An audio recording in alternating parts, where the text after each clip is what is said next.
Chapter 45. Uddhava Visits Vrindavan. Nanda Maharaj returned to Vrindavan without Krishna and Balaram. He was accompanied only by the cowherd boys and men. It was certainly a very pathetic scene for the gopis, Mother Yashoda, Srimati Radharani, and all the inhabitants and residents of Vrindavan. Many devotees have tried to make adjustments to Krishna's being away from Vrindavan because, according to expert opinion, Krishna, the original Supreme Personality of Godhead, never goes even a step out of Vrindavan. He always remains there. The explanation of expert devotees is that Krishna was actually not absent from Vrindavan. He came back with Nanda Maharaj as promised. When he was going to Mathura on the chariot driven by Akrura and the gopis were practically blocking the way, Krishna assured them that he was coming back just after finishing his business in Mathura. He told them not to be overwhelmed, and in this way, he pacified them. But when he did not come back with Nanda Maharaj, it appeared that he either cheated them or could not keep his promise. Expert devotees, however, have decided that Krishna was neither a cheater nor a breaker of promises. Krishna, in his original identity, returned with Nanda Maharaj and stayed with the gopis and Mother Yashoda in his bhava expansion. Krishna and Balaram remained in Mathura, not in their original forms, but in their expansions as Vasudeva and Sankarshan. The real Krishna and Balaram were in Vrindavan in their bhava manifestation, whereas in Mathura they appeared in the Prabhava and Vaibhava expansions. This is the expert opinion of advanced devotees of Krishna. But when Nanda Maharaj was preparing to return to Vrindavan, there was discussion among him, Krishna, and Balaram as to how the boys could live in separation from Nanda. The conclusion to separate was reached by mutual agreement. Vasudeva and Devaki happened to be Krishna and Balaram's real parents. They wanted to keep them now because of the death of Kamsa. While Kamsa was alive, they were kept under the protection of Nanda Maharaj in Vrindavan. Now, naturally, the father and mother of Krishna and Balaram wanted them to remain with them, specifically for the reformatory function of purification, the sacred thread ceremony. They also wanted to give them a proper education, for this is the duty of the father. Another consideration was that all the friends of Kamsa outside Mathura were planning to attack Mathura. For that reason also, Krishna's presence was required. Krishna did not want Vrindavan to be disturbed by enemies like Dantavakra and Jarasandha. If Krishna were to go to Vrindavan, these enemies would not only attack Mathura, but would go on to Vrindavan, and the peaceful inhabitants of Vrindavan would be disturbed. Krishna therefore decided to remain in Mathura, and Nanda Maharaj went back to Vrindavan. Although the inhabitants of Vrindavan were feeling separation from Krishna, Krishna was always present with them by his leela or pastimes, and this made them ecstatic. Since Krishna had departed from Vrindavan to Mathura, the inhabitants of Vrindavan, especially Mother Yashoda, Nanda Maharaj, Srimati Radharani, the gopis, and the cowherd boys, were simply thinking of Krishna at every step. They were thinking, Krishna was playing in this way, Krishna was blowing his flute, Krishna was joking with us, and Krishna was embracing us. This is called Leela Smarana, and it is the process of association with Krishna most recommended by great devotees. Even Lord Chaitanya enjoyed Leela Smarana association with Krishna when he was at Puri. Those who are in the most exalted position of devotional service and ecstasy can live with Krishna always by remembering his pastimes. Srila Vishwanath Chakravarti Thakur has given us a transcendental literature entitled Krishna Bhavanamrita, which is full with Krishna's pastimes. Devotees can remain absorbed in Krishna thought by reading such books. Any book of Krishna Leela, even this book, Krishna, and our teachings of Lord Chaitanya, is actually solace for devotees who are feeling the separation of Krishna. That Krishna and Balaram did not come to Vrindavan can be adjusted as follows. They did not break their promise to return to Vrindavan, nor were they absent, but their presence was necessary in Mathura. In the meantime, Uddhava, a cousin brother of Krishna, came to see Krishna from Dwarka. He was the son of Vasudev's brother and was almost the same age as Krishna. His bodily features resembled Krishna's almost exactly. After returning from his teacher's home, Krishna was pleased to see Uddhava, who happened to be his dearmost friend. He wanted to send him to Vrindavan with a message to the residents to pacify their deep feeling of separation. As stated in the Bhagavad Gita, Ye yata mam prapadyante, Krishna is very responsive. He responds in proportion to the devotee's advancement in devotional service. The gopis were thinking of Krishna in separation 24 hours a day.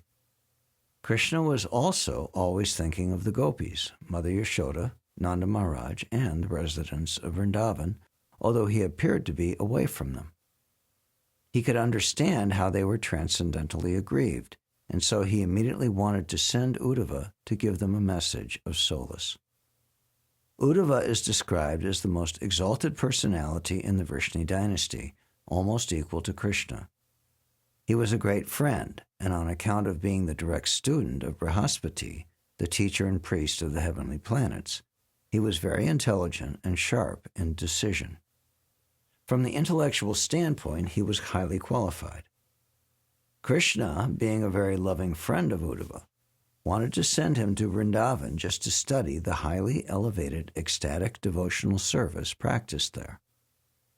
Even if one is highly elevated in material education and is even the disciple of Brihaspati, he still has to learn from the gopis and the residents of Vrindavan how to love Krishna to the highest degree.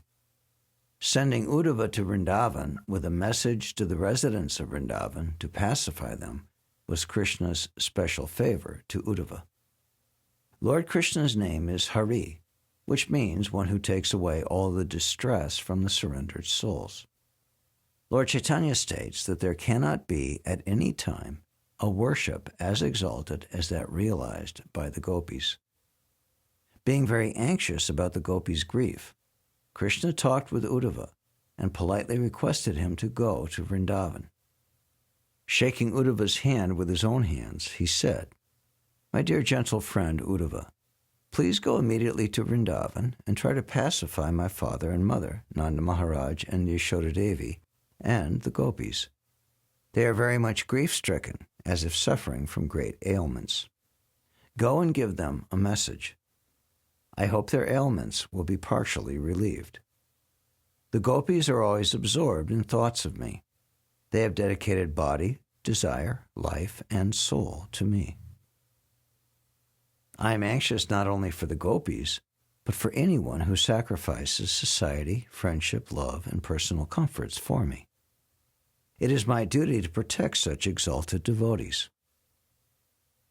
The gopis are the most dear. They are always thinking of me in such a way that they remain overwhelmed and almost dead in anxiety due to separation from me. They are keeping alive simply by thinking that I am returning to them very soon." Requested by Lord Krishna, Uddhava immediately left on his chariot and carried the message to Gokula. He approached Vrindavan at sunset when the cows were returning home from the pasturing ground. Uddhava and his chariot were covered by the dust raised by the hooves of the cows. He saw bulls running after cows for mating. Other cows, with overladen milk bags, were running after the calves to fill them with milk. Uddhava saw that the entire land of Vrindavan was filled with white cows and their calves. Cows were running here and there all over Gokula, and he could hear the sound of milking. Every residential house in Vrindavan was decorated for the worship of the sun god and the fire god, and for the reception of guests, cows, Brahmins, and demigods. Every home was illuminated with light and incense arranged for sanctification. All over Vrindavan there were nice flower garlands, flying birds, and the humming sound of the bees. The lakes were filled with lotus flowers and with ducks and swans. Uddhava entered the house of Nanda Maharaj and was received as a representative of Vasudeva. Nanda Maharaj offered him a place and sat down with him to ask about messages from Krishna, Balaram, and other family members in Mathura. He could understand that Uddhava was a very confidential friend of Krishna and therefore must have come with good messages. My dear Uddhava, how is my friend Vasudeva enjoying life? He is now released from the prison of Kamsa, and he is now with his friends and his children, Krishna and Balaram. So he must be very happy. Tell me about him and his welfare. We are also very happy that Kamsa, the most sinful demon, is now killed. He was always envious of the family of the Yadus, his friends and relatives. Now, because of his sinful activities, he is dead and gone, along with all his brothers. Please let us know whether Krishna is remembering his father and mother and his friends and companions in Vrindavan. Does he like to remember his cows, his gopis, his Govardhan Hill, his pasturing ground in Vrindavan? Or has he forgotten all these now? Is there any possibility of his coming back to his friends and relatives so that we can again see his beautiful face with its raised nose and lotus-like eyes? We remember how he saved us from the forest fire, how he saved us from the great snake, Kaliya, in the Jamuna, how he saved us from so many other demons, and we simply think how much we are obliged to him for giving us protection in so many dangerous situations. My dear Uddhava, when we think of Krishna's beautiful face and eyes and his different activities here in Vrindavan, we become so overwhelmed that all our activities cease. We simply think of Krishna, how he used to smile and how he looked upon us. When we go to the banks of the Jamuna and other lakes of Vrindavan or near Govardhan Hill or the pasturing field, we see that the impressions of Krishna's footprints are still on the surface of the earth. We remember him playing in those places because he was constantly visiting them. When his appearance within our minds becomes manifest, we immediately become absorbed in thought of him. We think, therefore, that Krishna and Balaram may be chief demigods in heaven, who have appeared before us like ordinary boys in order to execute particular duties on earth. This was also foretold by Gargamuni when making Krishna's horoscope. If Krishna were not a great personality, how could he have killed Kamsa, who possessed the strength of 10,000 elephants? Besides Kamsa, there were very strong wrestlers, as well as the giant elephant, Kuvalayapita. All these animals and demons were killed by him, just as a lion kills an ordinary animal. How wonderful it is that Krishna took in one hand the big, heavy bow made of 3 joined palm trees and broke it very quickly. How wonderful it is that continually for 7 days he held up Govardhan Hill in one hand. How wonderful it is that he has killed all the demons like Pralambasura, Dhanakasura, Arishtasura, Trinavarta, and Bakasura. They were so strong that even the demigods in the heavenly planets were afraid of them, but Krishna killed them as easily as anything. While describing the uncommon activities of Krishna before Uddhava, Nanda Maharaj gradually became overwhelmed and could not speak anymore. As for Mother Yashoda, she sat by the side of her husband and heard the pastimes of Krishna without speaking. She was simply crying incessantly, and milk was pouring from her breasts. When Uddhava saw Maharaj Nanda and Yashoda so extraordinarily overwhelmed with thoughts of Krishna, the Supreme Personality of Godhead, and when he experienced their extraordinary affection for him, he also became overwhelmed and began to speak as follows. My dear Mother Yashoda and Nanda Maharaj, you are the most respectable among human beings, because no one but you can meditate in such transcendental ecstasy. Both Balaram and Krishna are the original personalities of Godhead, from whom the cosmic manifestation is emanating. They are chief among all personalities. Both of them are the effective cause of this material creation. Material nature is conducted by the Purusha incarnations, who are all acting under Krishna and Balaram. By their partial representation, they enter in the hearts of all living entities.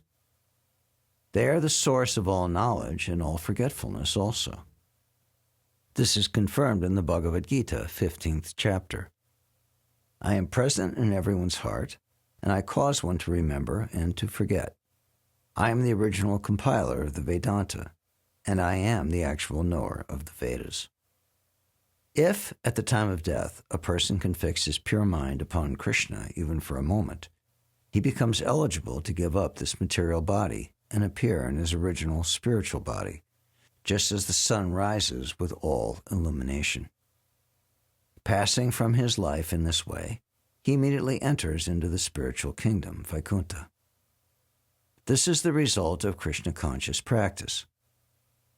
If we practice Krishna consciousness in this present body, while we are in a healthy condition and in good mind, simply by chanting the holy Mahamantra, Hare Krishna, we will have every possibility of fixing our mind upon Krishna at the time of death. If that is done, then our life becomes successful without any doubt. Similarly, if we keep our mind always absorbed in fruitive activities for material enjoyment, then naturally, at the time of death, we shall think of such activities and again be forced to enter into a material, conditioned body to suffer the threefold miseries of material existence. Therefore, to remain always absorbed in Krishna consciousness was the standard of the inhabitants of Vrindavan, as exhibited by Maharaj Nanda, Yashoda, and the gopis. If we can simply follow their footsteps, even to a minute proportion, our lives will surely become successful, and we will enter into the spiritual kingdom, Vaikuntha. My dear mother Yashoda and Nanda Maharaj, Uddhava continued, you have thus fixed your minds wholly and solely upon that Supreme Personality of Godhead, Narayan, and his transcendental form, the cause of impersonal Brahman. The Brahman effulgence is only the bodily ray of Narayan, and because you are always absorbed in ecstatic thought of Krishna and Balaram, what activity remains to be performed by you? I have brought a message from Krishna to the effect that he will soon come back to Vrindavan and satisfy you both by his personal presence. Krishna promised that he would come back to Vrindavan after finishing his business in Mathura. This promise he will surely fulfill. I therefore request you both, who are the best among all fortunates, to be not aggrieved on account of Krishna's absence.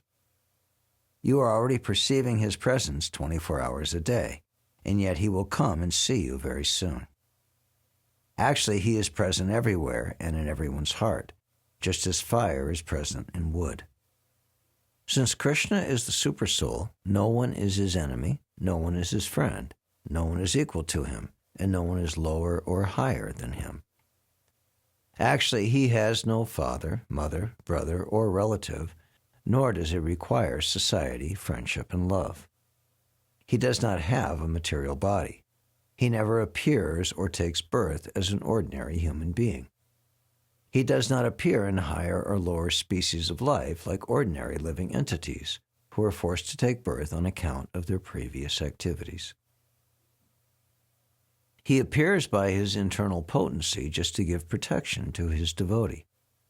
He is never influenced by the modes of material nature, but when he appears within this material world, it seems that he acts like an ordinary living entity under the spell of the modes of material nature. In fact, he is the overseer of this material creation and is not affected by the material modes of nature. He creates, maintains, and dissolves the whole cosmic manifestation. We wrongly think of Krishna and Balaram as ordinary human beings. We are like dizzy men who see the whole world wheeling around them. The personality of Godhead is no one's son. He is actually everyone's father, mother, and supreme controller. There is no doubt of this. Whatever is being experienced, whatever is already in existence, whatever is not in existence, whatever will be in existence in the future, whatever is the smallest and whatever is the biggest, have no separate existence outside the Supreme Personality of Godhead. Everything is resting in him, but he is out of touch with everything manifested. Nanda and Uddhava thus passed the whole night in discussing Krishna. In the morning, the gopis prepared for morning arti by lighting their lamps and sprinkling butter mixed with yogurt. After finishing their Mangal Artik, they engaged themselves in churning butter from yogurt. While the gopis were thus engaged, the lamps reflected on their ornaments became still more illuminated. The churning rod, their arms, their earrings, their bangles, their breasts, everything moved, and the kumkum powder gave their faces a saffron luster comparable to the rising sun. While churning, they also sang the glories of Krishna. The two sound vibrations mixed together, ascended to the sky, and sanctified the whole atmosphere.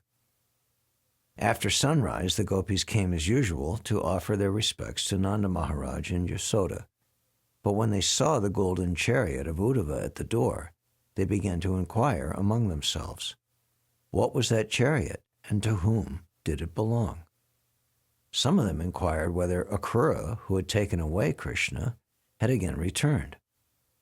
They were not very pleased with Akrura because, being engaged in the service of Kamsa, he took Krishna away to the city of Mathura. All the gopis conjectured that Akrura might have come again to fulfill another cruel plan.